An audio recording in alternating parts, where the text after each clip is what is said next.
This is tape 7 with Dr. Miklos Talavera. He started talking about the arrival at Ebensee. Well, we arrived in Ebensee, and it was April, you know. Everything was blossoming, it was April. Incidentally, just a memory, that spring of 1945 was something so heartbreakingly beautiful in Austria. And it came early. We were happy because it wasn't cold anymore. And we arrived to Ebensee, and there was nothing to do there. Very few people went out even to work in the stone quarry. Certainly not me.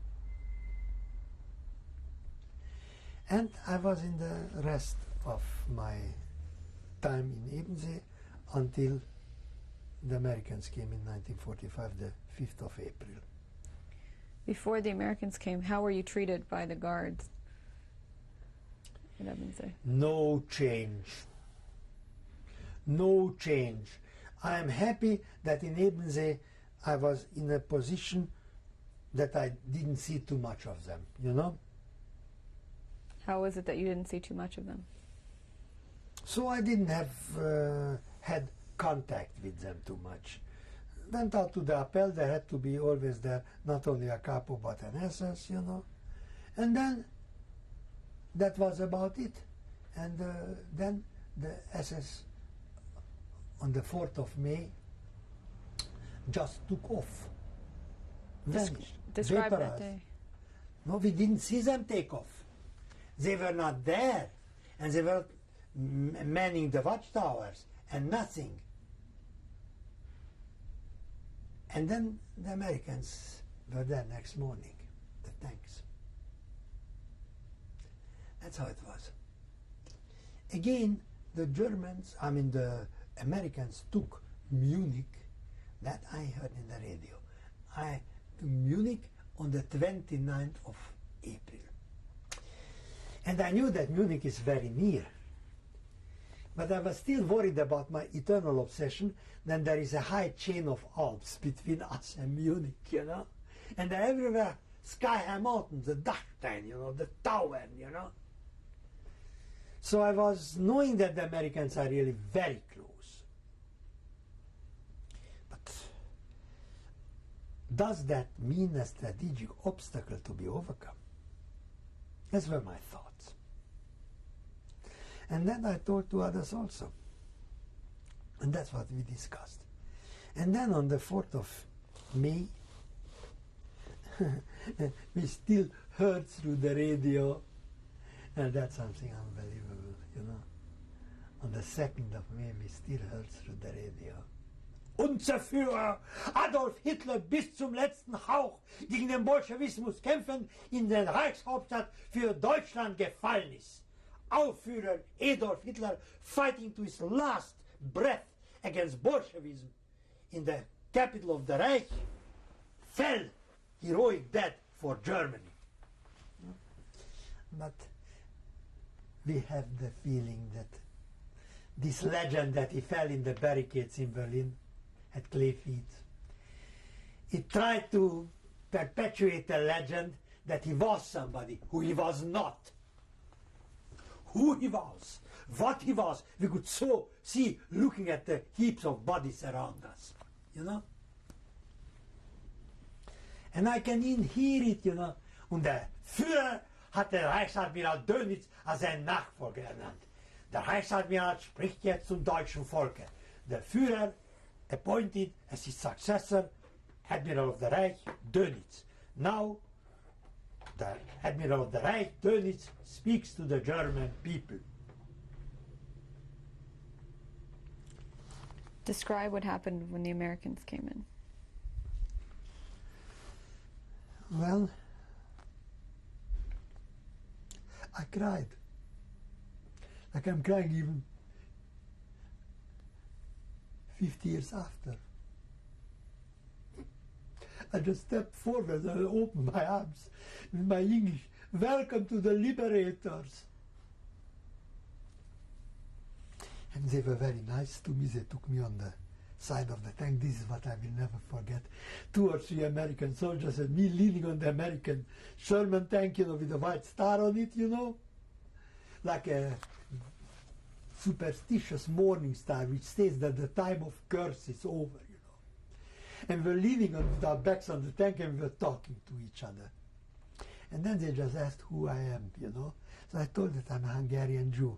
And then they called out Sergeant Klein from New York, That here is a countryman of his, and Sergeant Klein just took off my coat and filled it in with chocolate, with Hershey bars, with God knows what, canned food and more, food, And then he told, that they are a combat unit and they have to go forward.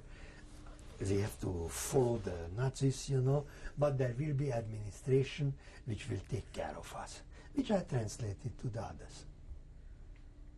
Because I spoke English and they did. They practically worshipped the other prisoners for it. And then the administration came, the help, and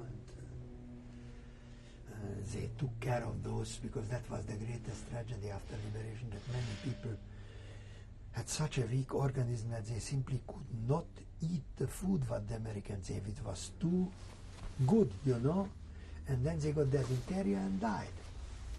Bloody bowel movement and died. And then the Americans, after 1 or 2 days, of course, understood the problem, and they had to organize for them all kind of intravenous stuff and gradual feeding, that they shouldn't die after liberation.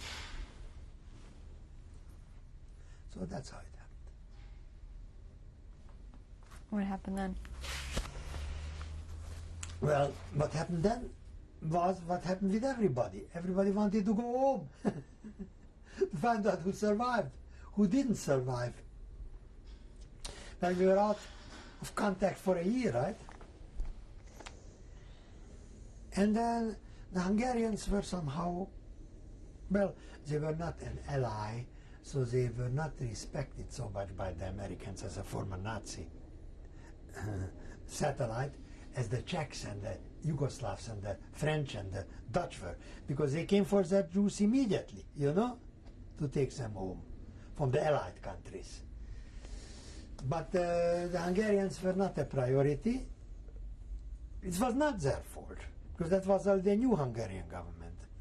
But it was the fault, how the Americans considered them, and rightfully so. And then the Czech Jews saw that, and they immediately put me into a Czech transport, that I'm a Czech Jew. Nobody controlled it or looked it up. So I returned with the Czech Jews to Prague, and then the Jewish community in Prague arranged for me a railroad trip, to Bratislava, and Bratislava is on the Czech-Hungarian border, so I went over to Hungary and then I came home. What did you find when you came home? What did I find? I found Budapest in ruins, for a starter, terribly ruined. The Hungarians, fascists, defended it from Christmas until February the 14th and blew up those majestic Danube bridges. What I found, my parents, this is the most important thing, alive, and they found me alive. And then I found out, whom in Budapest, where there were no mass deportations, yet the fascists were rampaging there, how many of the family and of the friends was killed. And I found, how much we lost of our property. Much, but also much remained. And at that time the Russians were not determined yet to make Hungary communistic. That will come 3 years later. So we had a hope for the new start. What was the first thing you said to your parents when you saw them? What a 16-year-old boy tells, I embraced my mother and I promised her there amongst tears that I will never do anything bad again or wrong again. That I was always a good boy. because I was never doing anything dishonest or what they have to shame about. But I had my own ideas about life, and I was certainly quite disobedient, you know. Where had they been during the war? Hiding with false documents. This designer of us who designed the furniture for us, his wife's maiden name was also Nagy. So he adapted, you know, my whole family, that my mother is her mother, my father, and this was so shameful to me when I found out nonsense, but it had to be done. It's not really, you know, my father, but it is the lover of my mother, because my mother is my, no, I forget already English, you know. It's my, how do you call somebody when somebody is Christianing your son or your Intermarried? no, not the Christianing, you know. Godfather. Godfather. So my mother is only my godmother, and my father is the lover of my mother. That was the setup, that it should be credible. And it was something so intolerable for me that they get involved, my family, which was absolutely pure like a crystal, into something like that. Even afterwards, but then I consoled myself that they survived, which was not easy during the siege of Budapest. 9 weeks of siege fighting. What had happened to your father's store? Badly damaged and pillaged, but lots of stuff remained there, so there was something to start with. And the other store for the middle class, that was again taken over by a great Budapest factory and distributed to its workers free of charge. And the third store was of this bastard who sent my father to the Ukraine. And the factory was damaged by bombs, but not beyond repair. What about your home? Robbed and pillaged to the last thing. They left back only the praying books, you know, and some photographs, therefore I have them.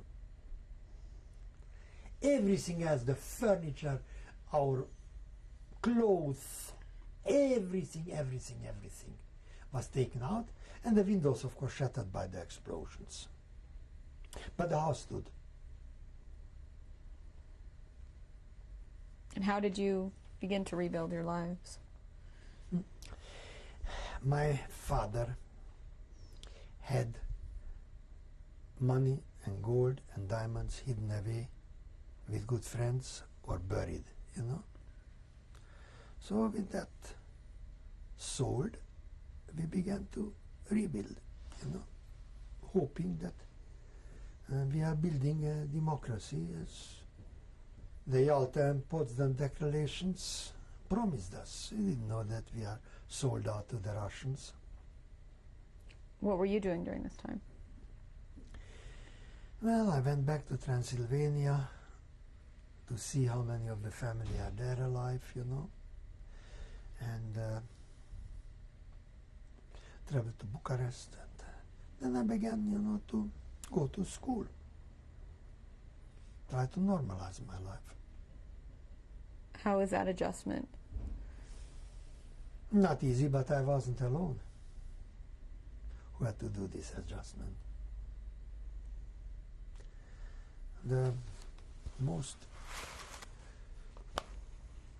significant thing that I remember, you must know that in Hungary, it's not an American high school. Discipline is iron strong. But after such a Holocaust and such an upheaval, we didn't want to submit to this discipline again. So what happened? When the professors who didn't change an iota want to impose on us this discipline, we simply rebelled against it and gave the most insolent answers. And they didn't want to take it. They still wanted to continue where we left off before the Holocaust, but we didn't want to continue. I remember I was at a Betar meeting, and there was a typical majestic professor, we called him the emperor, Chasar. I came late to class because I was at the Zionist meeting. So I come in, where were you? I was at the Zionist at Betar meeting. They will identify me that I was there. What? They will identify? I will not identify it. I will not accept it. So I shrugged my shoulders. So then I had bad luck. No, then you would have heard. Bad luck? So what is this Zionist organization? It was anti-Zionist. Is it a dung heap? Is this a cesspool? Does they teach you such a language that you had bad luck to telling to a professor? A big clash, you know. You would have heard this explosion when I shrugged myself. Well, then I had bad luck. Betar meeting. What is this Zionist organization? A dung heap, a semi-dom, a cesspool? That they teach you such language? He had bad luck. Only I can have bad luck. When did you become involved with the Zionist activities? Immediately after the liberation. Did you plan on going to Palestine? Yes. You see, after the Hungarian betrayal for a Jew in Hungary, there were only two ways.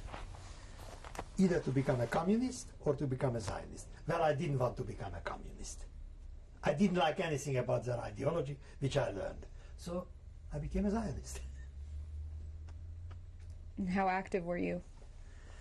Well, not immediately active, but later I became quite active, you know, when we organized the illegal Aliyah from Romania through Hungary, because Hungary was becoming communist about a year later than Romania, so there was a breathing space. And the Romanian group, Jews couldn't get to Austria, because everything else was blocked, you know. Black Sea, Bulgaria, Yugoslavia was blocked. They had to go through Hungary, and then they arrived to the Soviet zone of Austria. There they had to go through, and then finally they got into a breathing space zone in the American zone of Austria, or in Vienna, you know, in the American sector, in the famous Rothschild Hospital. That was the Zionist headquarters. Teichholz, Bronislav Teichholz, an American Jew, and Mrs. Katz. She was a strong Jewish lady. What were your parents' plans? My parents, unfortunately, missed the bus, and I can ascribe this only to my father, not my mother, because my mother would have left and we could have taken enough money with us, you know. Of course, most of it would have remained there, but my father didn't want to start a new life abroad and didn't want to go to Israel. So, and then until they deliberated, I was taken away. Then they stayed there, if I come home from Russia, that I should have somewhere to stay.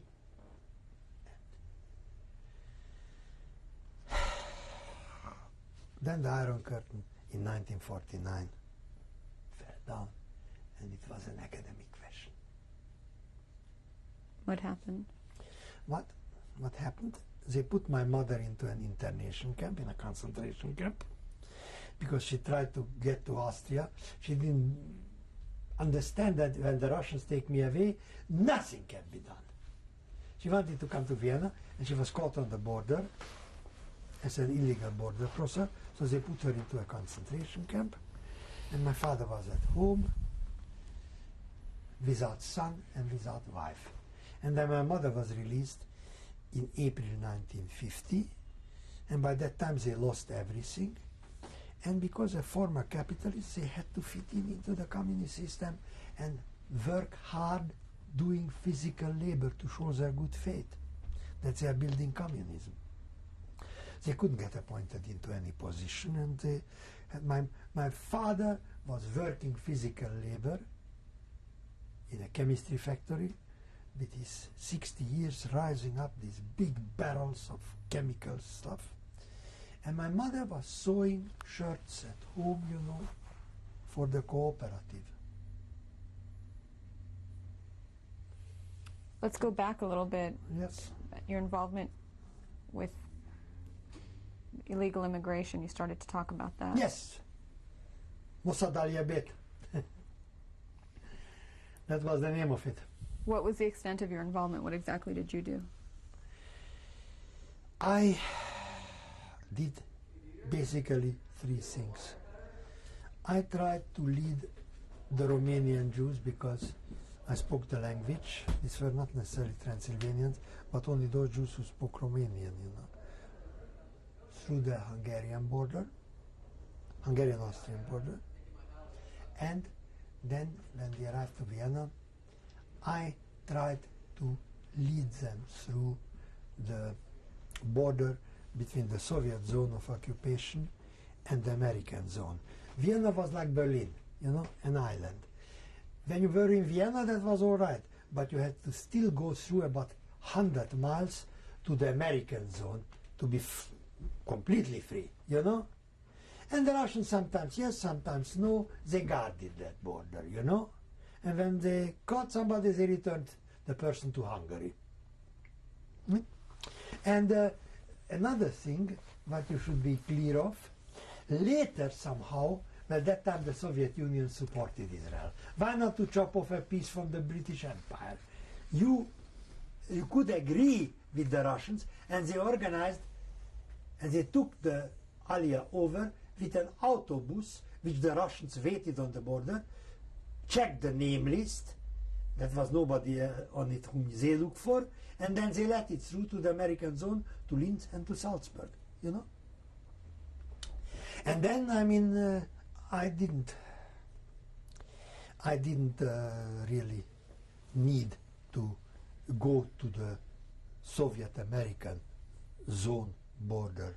But it still remained, that by that time, the communists took over Czechoslovakia, the Bricha organized trains, from Bratislava to Vienna, held there, and to help anybody who came without contacts to Vienna, to send them, to the Rothschild Spital, and anything else. Listen, if you want to help, there is so much there to do.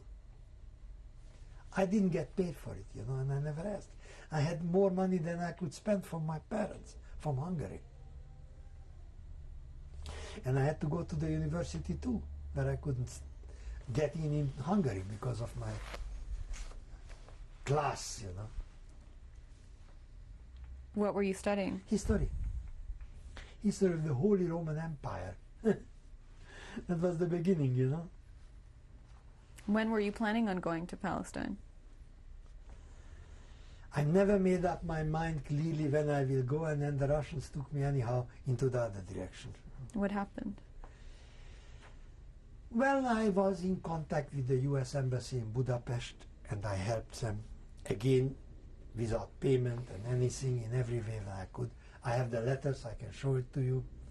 And that was one thing. And then I organized a kind of a resistance group. I showed you today in the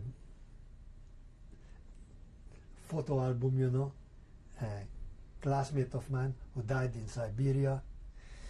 And so the Russians were after me.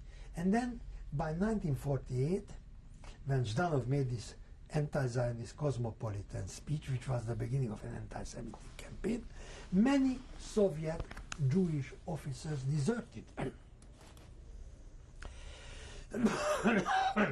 Bohuslavsky and others. And the Zionist organization helped them through, because for them they were Jews, right? They were not interested in doing services to Stalin, right? And that soured the relations very much with the Russians. So the Russians came after me, and they kidnapped me from the middle of the street at broad daylight in the center of Vienna. Threw me into a car, took me to Baden, that was their military headquarters and court, and after a very brutal investigation where they tried to overcome my inhibitions to make a full statement with instruments. What kind of instrument?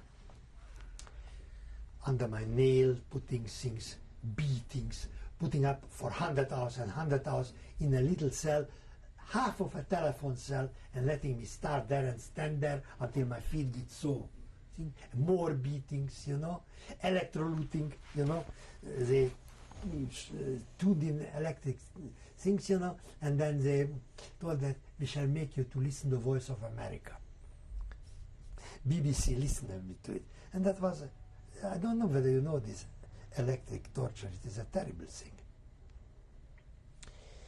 And then they gave back me to the Hungarian secret police in March. They arrested me on the 27th of January, my grandmother's birthday. And they gave me back to Hungary, to the Hungarian secret police, and then they worked over me. I can tell you that they were worse than the Russians, if possible. I remember one little scene, you know. I was tortured and I lost my conscience. And that was again electroluting. Lost my conscience, and it was day. And then I wake up in the evening, it was all the evening, you know, outside. And I thought that I'm alone in the room, and so I told on in Hungarian, Istenem, oh God, and here behind me, az most szabadságon van, mi helyettesítjük, God is now on leave, we are substituting for him. You don't know what it was like. You don't know what it was like. They always avoided that you should meet somebody when you waited outside the corridor before your investigating officer's room, you know? They didn't like the prisoners see each other. But I was there and a girl was before me. Some of the guard got mixed up. And that poor girl, she might have been 19, 20, was trembling. Nem félek, nem félek, nem regek. Repeating in Hungarian. I'm not afraid, I'm not shaking. And then I hear the guard, remegés majd megtanul. You will learn how to shake and how to tremble. Csak nem fog sokat segíteni. Only it will not help you much, the trembling. I can remember it so clearly, you know. A remegés majd megtanulod. You will learn how to shake. Because he heard the guard what she told, you know. Csak nem fog segíteni rajtad. Only it will not too much of a help when you shake. And then I was sentenced in July to 25 years of corrective labor in the Soviet Union, which means Siberia. Did you have a trial? Oh yeah, you can call it that. You can call it that. Can you describe that? Yeah. I tried to object to some blatant nonsense what they said. What were the charges? Subversion, espionage, the Red Army's how should I translate from Russian? That I am undermining the defensive capability of the Red Army. You know, helping Jews to escape, you know, that's undermining, you know. And so this was, you know, the charges. Well, once I told during the trial that this is nonsense. This was extorted with torture from me. You know what they answered?